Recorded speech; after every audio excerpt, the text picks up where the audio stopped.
The Fleet Safety Geeks held some fantastic interviews live from the NAFA booth at NAFA INE in Baltimore 2023. We heard from fleet managers and providers who have the same passion about fleet safety. Here is one of those interviews. Welcome back. We are back on the NAFA showroom floor at 2023 Baltimore INE.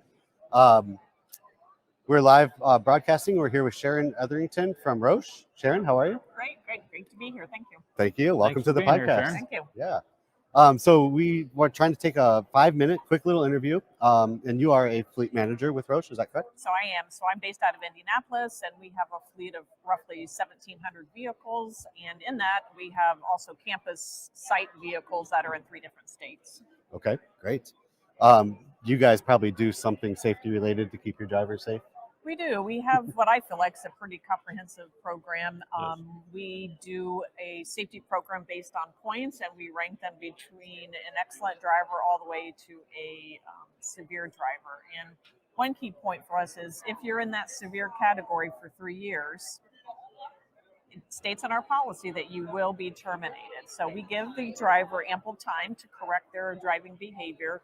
And also what we're looking at is how do we offset that in that 3 years? If we see someone continually going down the wrong path and we know within 3 years they'll never be able to get out of the point deficit they're in, we're going to try to start adding in some comprehensive additional training that their employee potential will be responsible for.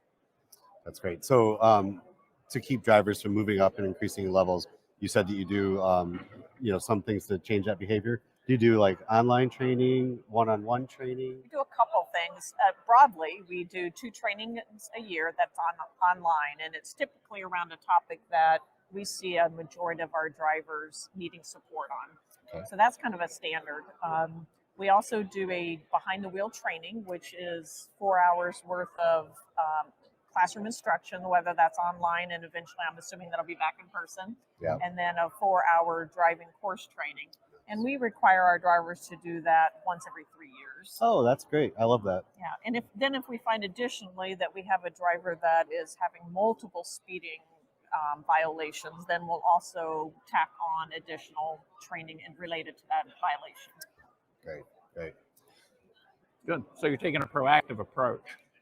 We are. And sometimes it's our leadership is behind us 100%, but sometimes how do we convince our drivers that taking time away from them making a profit for the company is valuable? Right. And it's hard. We have to continue to sell as to the reason why. And fortunately, after drivers take it, we are getting feedback that it is helpful. It does teach some new tricks, maybe not a lot for them, but definitely some things that they take away with them. That they pick up, that they'll, again, changing the behavior, right? And creating that safety culture. So it seems like, Sharon, you have a program that is, creating that culture. And it's so important. And I love what I heard you say, top down. Yeah. I mean, that's so important. Very important. Because listen, if the boss thinks it's important, the newly hired driver is going to think it's important, and that's where that culture is created. So I love to hear that you're doing that.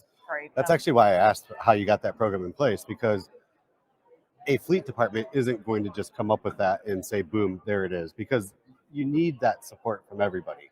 You need leadership to buy into the reasons why we don't want to have crashes, the reasons why we don't want anybody to be injured.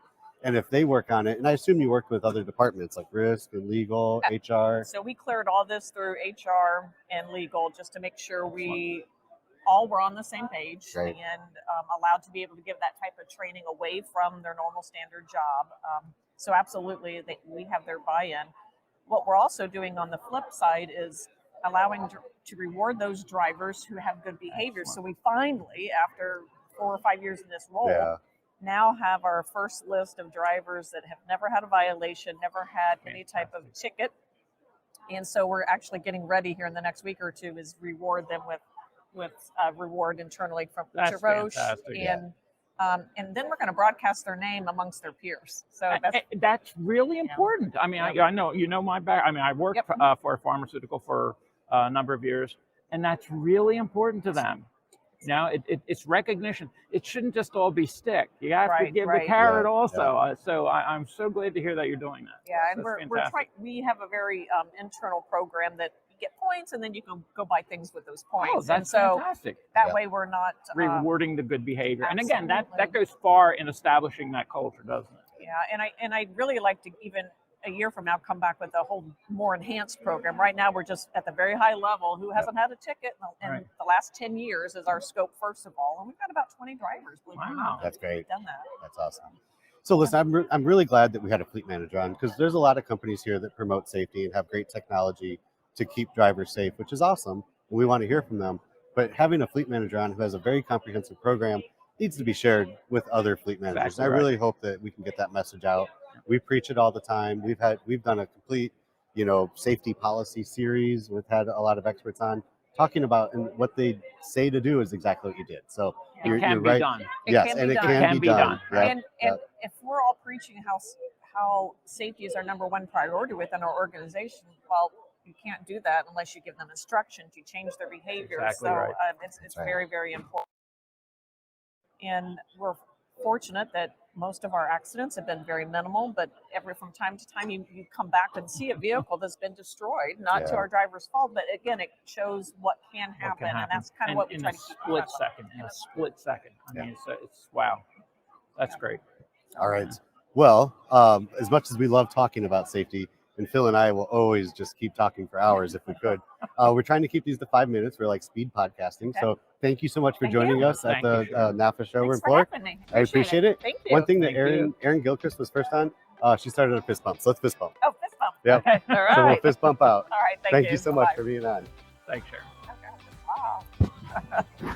Fun. You were awesome.